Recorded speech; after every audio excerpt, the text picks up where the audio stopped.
Hello, in this video I want to show you how to update firmware version for Philips AC4236.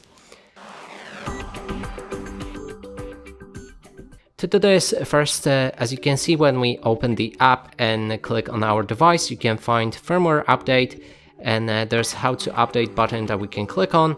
And now if you read it carefully, you can see that you need to unplug your device from the power source for 10 seconds, and after that plug it again.